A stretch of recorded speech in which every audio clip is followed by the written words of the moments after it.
कुछ राजद में बड़बोले नेता हैं, उसमें एक रोहिणी आचार्य जी भी हैं, जो कुछ भी बोलती हैं, जो एक एक सीट के लिए राजद तरस रहा है। जो 4 सीट के उपचुनाव में प्रचंड हार का सामना पड़ा, जिसका खुद का कटोरा खाली हो, वो दूसरे को ऑफर दे रहा है। जीतन राम मांझी जी एनडीए के वरिष्ठ नेता हैं, जो बिहार के विकास के लिए, एनडीए के विकास के लिए और चट्टानी एकता के लिए एनडीए में सदा तत्पर रहते हैं। और वो अपने बुद्धि कौशल से बिहार के विकास के लिए लगे रहते हैं। और संतोष सुमन जी ने ठीक ही कहा कि वो एनडीए के लिए रात दिन एक किए रहते हैं और बिहार के विकास के लिए लगे रहते हैं। संतोष सुमन जी एनडीए के एक मजबूत साथी हैं और हम पार्टी के बड़े नेता हैं, इसलिए उनका जो कहना है वो सही है।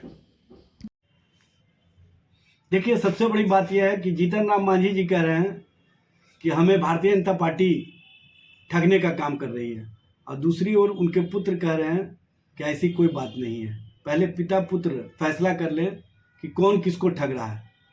सत्ता के लिए, स्वार्थ के लिए, अपने राजनीतिक हित के लिए और व्यक्तिगत आकांक्षा के लिए समाज और समाज के प्रति उत्तरदायित्व का बोध नहीं रखने वाले जीतन राम मांझी जी और संतोष सुमन जी, आप लोग समाज के प्रति अपने उत्तरदायित्व को समझिए।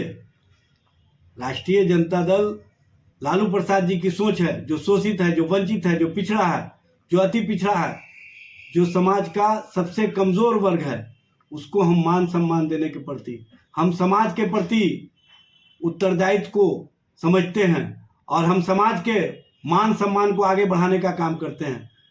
जबकि आप पिता पुत्र समाज के प्रति गंभीर नहीं होते हैं, कहीं ना कहीं अपने सत्ता के लिए, स्वार्थ के लिए पूरी राजनीति को भारतीय जनता पार्टी के सामने नतमस्तक कर चुके हैं।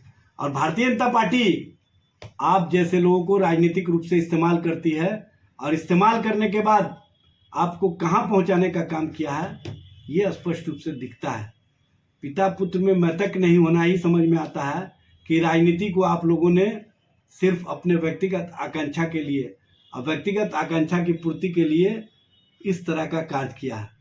राष्ट्रीय जनता दल लालू प्रसाद जी और तेजस्वी जी का संकल्प है कि हम दलित, शोषित, वंचित के मान सम्मान को अगर कोई ठेस पहुंचाने का काम करेगा तो उसके खिलाफ मजबूती से खड़े होंगे। कह रहे हैं कि दिल्ली में टिकट नहीं मिला, झारखंड में नहीं मिला, बिहार में अपना औकात बता देंगे। और रोहिणी जी को का ऑफर भी मिल रहा है। सभी हमारे सम्मानित जो एनडीए के नेता हैं, आप लोगों को उसकी चिंता नहीं करनी है। हमारे जो सभी सम्मानित एनडीए के नेता हैं वह केंद्रीय स्तर पर बैठते हैं, सब बात होती है और सब निर्णय होता है। महागठबंधन के नेता कर रहे हैं डूबती नैया को पार लगाएंगे मांझी जी को। अच्छा बताइए ना, डूबती नैया उनका ना है। अब ये ना 4 सीट पर चुनाव लड़े, लाजो नहीं लगता है सब बतियाने में। 4 सीट पर हार गए तो वो अभी अब कोई बेशर्मी का हद पार करके बात करे तो क्या कहना है। पारस जी वाला हाल करेंगे कह रहे हैं। मैं कह रहा हूँ कि अब इससे बड़ा बेशर्म कौन होगा। अभी 4 सीट में जनता, बिहार का जनता चुनाव हरा दिया, तब वो इस तरह से बात कर रहे हैं, तो अभी तो बेशर्मी की प्रकाष्ठा है।